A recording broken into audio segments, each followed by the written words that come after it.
Welcome to voice of English literature. Viewers, आज जो topic हमने आपके लिए चूज़ किया है वो एक बहुत ही फेमस नॉवेल है चार्ल्स डिकन का, a tale of two cities. Charles Dickens एक सोशल रिफॉर्मर थे और उनकी बहुत सारी ऐसी नॉवेल्स आपको मिलेंगी जिसमें उन्होंने सोसाइटी के होने वाले बहुत सारे इंसिडेंट को उजागर किया है। ये स्टोरी दो सिटीज़ पर है, लंदन और पेरिस की, और इस कहानी में उन्होंने जिस चीज़ को उजागर किया है वो है फ्रेंच रेवोल्यूशन। नाम आपने सुना होगा, लेकिन इस स्टोरी को समझने के लिए फ्रेंच रेवोल्यूशन पर एक नज़र डालना ज़रूरी हो। फ्रेंच रेवोल्यूशन जो कि 1787 से 1799 तक रही, ये इनकलाब फ्रांस में तब आया जब लुइस 14 किंग, वहाँ का बादशाह, अपनी रियाया से बेखबर था और दो क्लासेस पैदा हो गई थी, एक अपर क्लास एक लोअर क्लास। अपर क्लास यानी कि एरिस्टोक्रेटिक क्लास, मोनार्की, तमाम टाइप की लग्जूरियस लाइफ गुजार रही थी, जबकि पब्लिक पुअर से पुअर होती जा रही थी, खाने तक के लिए उनके पास कुछ नहीं था और अपर क्लास का बेइंतहा बुरा सलूक भी उनके साथ होता था। एक प्रिजन था वहाँ पे, बेस्टल प्रिजन। वो एक सिंबल समझा जाता था क्योंकि सब जितने भी पुअर पीपल होते थे उनको छोटी से छोटी मिस्टेक पर भी वहाँ पर डाल दिया जाता था और बहुत बुरी सज़ाएं दी जाती थीं। ये तमाम चीज़ें देखकर जब अनएक्सेप्टेबल हो गई पुअर पीपल के लिए, तो उन्होंने एक बहुत बड़ा मॉब तैयार किया और वो इस बात पर एग्री हो गए कि हमें तमाम एरिस्टोक्रेट पीपल बशमूल बादशाह और मलका के सबको कत्ल कर देना है। और उसके लिए उन्होंने एक बहुत ख़तरनाक मशीन भी बनाई इस टाइप की, और उसका नाम था गिलोटाइन। ये बड़ी ख़तरनाक मशीन थी जिसमें एक इंसान को उसकी गर्दन रख के ऊपर से ब्लड चला दिया जाता था और चुन चुन के जितने भी लोग थे इसी जगह पर बादशाह और मलका को भी कत्ल किया गया और सरेआम मारा गया। तो ये एक खूनी इनकलाब था जिसे रेन ऑफ टेरर कहा जाता है।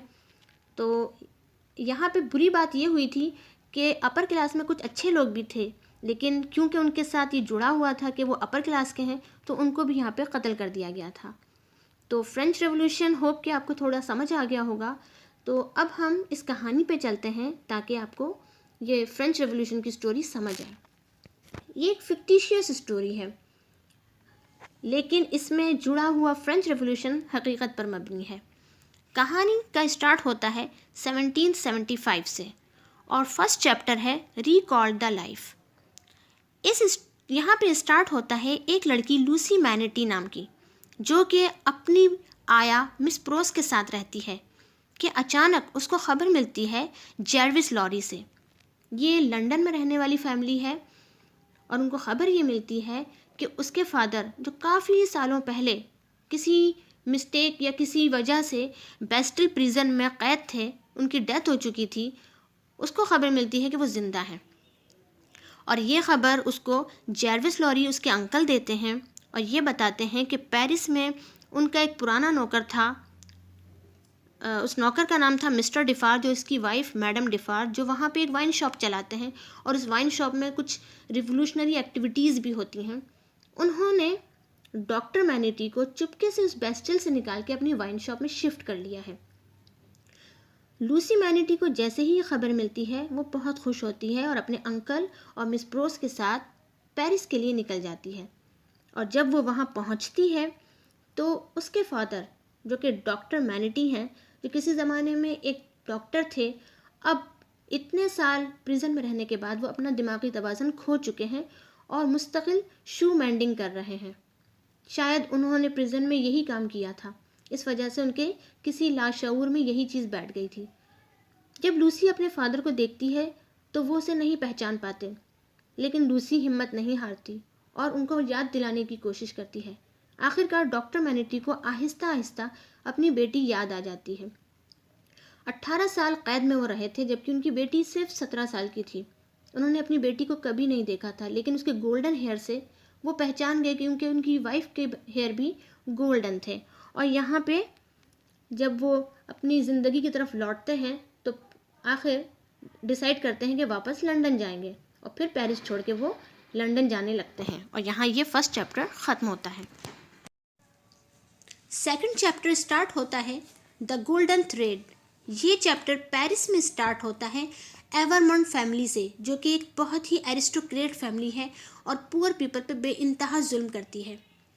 इस फैमिली का हीरो चार्ल्स एवरमॉन्ट अपनी फैमिली के बरक्स बहुत ही अलग इंसान है और बहुत ही अच्छा नेक दिल इंसान है। इसके अंकल मार्क्विस सेंट एवरमॉन्ट और इसके फादर दोनों ही पुअर पीपल पे बेइंतहा जुल्म करते हैं। इसकी एक मिसाल ये है कि मार्क्विस सेंट एवरमॉन्ट, जो कि इसके अंकल हैं, वो अपने कैरिज पे कहीं से आ रहे थे कि अचानक एक मजदूर का बच्चा उनकी कैरिज के नीचे आके मर जाता है। बजाय कि शर्मिंदा होने के, वो उस मजदूर पे एक सिक्का फेंक कर उस बच्चे की कीमत अदा करते हैं, जिस पे मजदूर को बहुत गुस्सा आता है और अगले दिन चुपके से आके वो उनका मर्डर कर देता है। चार्ल्स एवरमॉन्ट अपने पूरी फैमिली के इस रवैये से बहुत परेशान था और अपनी फैमिली को छोड़ने का फैसला करता है, यहाँ तक कि सरनेम भी हटाने का फैसला करता है। वो चार्ल्स एवरमॉन्ट से चार्ल्स डार्नी बनता है और पेरिस से लंदन का सफ़र करता है। रास्ते में उसको जिस बस में वो सफ़र करता है उसी में लूसी मैनेटी भी अपने फादर डॉक्टर अलेक्जेंडर मैनेटी के साथ बैठी होती है कि अचानक वहाँ पे एक तलाशी के दौरान चार्ल्स एवरमॉन्ट या चार्ल्स डार्नी को कैद कर लिया जाता है कि वो एक स्पाई है जो कि फ्रांस से इंग्लैंड आ रहा था। लेकिन उसका वकील सिडनी कार्टन उसकी मदद करता है। अच्छा, यहाँ ये कैरेक्टर सिडनी कार्टन और स्ट्राइवर, दो कैरेक्टर्स की एंट्री है जो कि बहुत ही इसमें बहुत रोल अदा करते हैं। सिडनी कार्टन जो वकील है चार्ल्स डार्नी का, वो तकरीबन चार्ल्स डार्नी ही की मुशाबहत रखता है, बहुत ज़्यादा उससे मिलता जुलता है। तो स्ट्राइवर और सिडनी कार्टन चार्ल्स डार्नी को वहाँ से छुड़ा लेते हैं। अब यहाँ पे ये तीन कैरेक्टर्स हैं, आप इन्हें गौर से देखिएगा। एक चार्ल्स डार्नी, एक सिडनी कार्टन और एक स्ट्राइवर। ये तीनों ही लूसी मैनेटी को पसंद करते हैं, लेकिन स्ट्राइवर को जब जार्विस लॉरी, जो कि अंकल हैं लूसी मैनेटी के, वो बताता है तो जार्विस लॉरी उसे इनकार कर देते हैं। जबकि दूसरी तरफ सिडनी कार्टन बेइंतहा पसंद करता है लेकिन कह नहीं पाता। उससे पहले चार्ल्स डार्नी डॉक्टर मैनेटी या डॉक्टर अलेक्जेंडर मैनेटी से अब रिश्ता मांग लेता है और वहाँ दोनों की शादी हो जाती है। शादी के बाद डॉक्टर मैनेटी को चार्ल्स डार्नी बताता है कि असल में मेरा नाम चार्ल्स डार्नी नहीं बल्कि चार्ल्स एवरमॉन्ट है और मैं पेरिस का रहने वाला हूँ।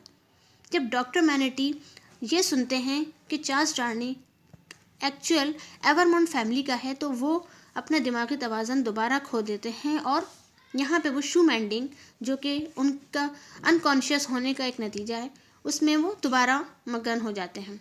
अब इसकी क्या वजह थी, ऐसा क्या था एवरमॉन्ट फैमिली से उनका ताल्लुक़ कि वो दोबारा अपना कॉन्शियस खो देते हैं, यह आपको कहानी में आगे जाके पता चलेगा। लेकिन यहाँ पे चार्ल्स डार्नी अपनी बीवी लूसी मैनेटी को लेके हनीमून पे चला जाता है और डॉक्टर मैनेटी काफ़ी देर तक इसी शू मैंडिंग में रहते हैं और फिर आहिस्ता आहिस्ता जार्विस लॉरी और मिस प्रोज जो कि आया थी, उनकी मदद से ठीक होना शुरू हो जाते हैं और जब चार्ल्स डार्नी वापस आता है तो वो ठीक हो चुके होते हैं। इसी तरह वक्त गुजरता जाता है और चार्ल्स डार्नी और लूसी मैनेटी की एक बहुत ही प्यारी बेटी पैदा होती है। सिडनी कार्टन आना जाना शुरू हो जाता है और लिटिल लूसी या फिर उस बच्ची से बहुत प्यार करता है, जिससे वो काफ़ी हद तक सिडनी कार्टन से अटैच हो जाती है। वक्त गुजर जाता है और यूं ही गुजरता रहता है। इसी तरह 1785 तक बात पहुंच जाती है और यहाँ द गोल्डन थ्रेड लेसन ख़त्म होता है। थर्ड चैप्टर स्टार्ट होता है the track of a storm और यहाँ दोनों सिटीज़ की पिक्चर दिखाई जाती है। सबसे पहले लंदन, जहाँ पे लूसी मैनेटी अपने फादर डॉक्टर अलेक्जेंडर मैनेटी और अपने हस्बैंड चार्ल्स डार्नी के साथ और अपनी छोटी बेटी लिटिल लूसी के साथ बहुत खुशी खुशी ज़िंदगी गुजार रहे होते हैं। और साथ ही सिडनी कार्टन समटाइम्स आता रहता है उस बच्ची के पास जो कि काफ़ी मायूस हो चुकी होती है सिडनी कार्टन से। वो लूसी मैनेटी से अभी भी बेइंतहा मोहब्बत करता है और सोचता है कि मेरी ज़िंदगी अगर लूसी के लिए सेक्रीफाइस होती है तो मैं बहुत खुश रहूँगा, लेकिन ये बात वो दिल में ही रखता है। और दूसरी तरफ पेरिस में मिस्टर डिफार्ज और मैडम डिफार्ज 1787 में जो वाइन शॉप में अपनी एक्टिविटीज़ रखते हैं वो रिवोल्यूशनरी, उसको सर अंजाम देते हैं और बेस्टल प्रिजन पर हमला कर देते हैं। वहाँ मैडम डिफार्ज को उस रूम से जहाँ डॉक्टर मैनेटी एक अरसे तक कैद रहे हैं, वहाँ एक डॉक्टर मैनेटी के हाथ का लिखा हुआ लेटर मिलता है। ये लेटर बहुत ख़ास है। इसकी क्या ख़ास बात है ये हम आपको आगे बताएंगे। अब यहाँ पे एवरमंड फैमिली, जो कि चार्ल्स टार्नी की फैमिली होती है, उसे भी अरेस्ट कर लिया जाता है और सज़ाए मौत सुना दी जाती है। उनका एक नौकर होता है गबेल, वो भी पकड़ा जाता है क्योंकि वो उनके ही यहाँ काम करता है, इस वजह से वो भी पकड़ा जाता है। लेकिन वो चार्ल्स टार्नी को चार्ल्स एवरमॉन्ड नाम से एक लेटर लिखता है और कहता है कि मुझे बचाया जाए। जब वो ख़त लंदन पहुँचता है चार्ल्स के पास, तो चार्ल्स टार्नी सोचता है कि मेरे नौकर का कोई कसूर नहीं है, क्योंकि वो नेक दिल इंसान होता है और अपने नौकर को बचाने के लिए पेरिस पहुँच जाता है। वो अकेला पेरिस आता है, लेकिन जैसे ही पेरिस पहुंचता है वहाँ पे उसको भी अरेस्ट कर लिया जाता है। अब यहाँ वो बचाने तो आया था नौकर को, लेकिन वो भी अरेस्ट हो जाता है।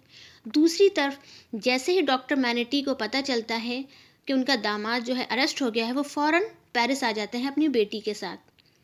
अब यहाँ पे डॉक्टर मैनेटी एक हीरो की तरह होते हैं, क्योंकि वो उस किले में, उस प्रिजन में काफ़ी अरसे तक कैद होते हैं। वो काफ़ी कोशिश करते हैं और आखिर चार्ल्स टार्नी को ये कह के छुड़ा लेते हैं कि वो उनका दामाद है। लेकिन जैसे ही वो छुड़ाते हैं, नेक्स्ट डे वो फिर अरेस्ट कर लिया जाता है। अब यहाँ पे क्यों अरेस्ट कर लिया जाता है? ये FIR दर्ज कराई होती है मैडम डिफार्ज ने।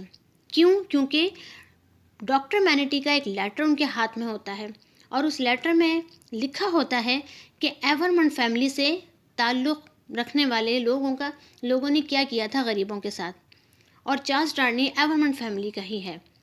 अब इस लेटर में क्या कहानी थी? वो ये कहानी थी कि 18 साल पहले एक एरिस्टोक्रेट बंदा एवरमॉन्ड, एक उसका अंकल और एक चार्ल्स टार्नी के फादर, दोनों ने एक लड़की के साथ ज्यादती की होती है और उसकी पूरी फैमिली को मार दिया होता है। सिर्फ एक लड़की को छोड़ा होता है, वो भी छोटी होती है तो भाग जाती है, और वो होती है मैडम डिफार्ज। अब चूंकि मैडम डिफार्ज को पता चल जाता है कि यहाँ पे चार्ल्स टार्नी चार्ल्स एवरमंड है, तो वो उससे बदला लेना चाहती हैं। वो किसी एक बंदे को जो कि एवरमंड फैमिली का होता है उसको छोड़ना नहीं चाहती। डॉक्टर मैनेटी को यहाँ बेइंतहा दुख होता है कि 18 साल पहले जो किस्सा हुआ था और 18 साल पहले जो उन्होंने ख़त लिख दिया था, जिसे अपने प्रिजन में फेंक दिया था उन्होंने, वो ख़त आज उनकी बेटी का घर तबाह कर रहा है। बहरहाल वो बेइंतहा कोशिश करते हैं, लेकिन कोई हल निकल नहीं पाता, क्योंकि मैडम डिफार्ज और मिस्टर डिफार्ज दोनों ही इस बात पे तुले होते हैं कि चार्ल्स टार्नी को मारना है और सज़ा भी सुना दी जाती है। इसके बाद सिडनी कार्टन, जो कि लूसी से बेइंतहा मोहब्बत करता है, वो रोज़ देखता है कि लूसी अपनी एक छोटी बच्ची के साथ कोशिश करती है कि उस किले में, उस बेस्टिल में, जहाँ अब एरिस्टोक्रेट लोगों को बंद कर दिया गया है, वहाँ पे जाके चार्ल्स टार्नी को देखती है। सिडनी कार्टन सोचता है कि मैं कुछ ऐसा करूँ कि इनके लिए अच्छा हो जाए।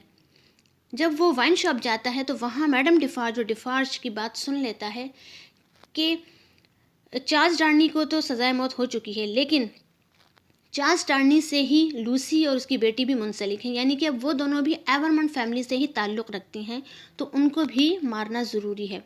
ये बात सुन के सिडनी कार्टन जार्विस लॉरी को ये कहता है कि आप मेरी मदद करेंगे और कल जो है आप एक कार्ट का इंतज़ाम करेंगे जो कि बेस्टल किले में पहुंच जाएगी। नेक्स्ट डे वो पहुंचता है, सिडनी कार्टन किसी तरीके से किले के अंदर और उस प्रिजन में जाता है जहां चार्ल्स टार्नी को कैद किया होता है, और वहाँ पे उसको एक रुमाल सुंघा देता है जिसमें क्लोरोफॉर्म होता है। वो बेहोश हो जाता है, फिर उसके कपड़े चेंज कर लेता है और ख़ुद पहन लेता है। दोनों में काफ़ी मुशाबहत होती है।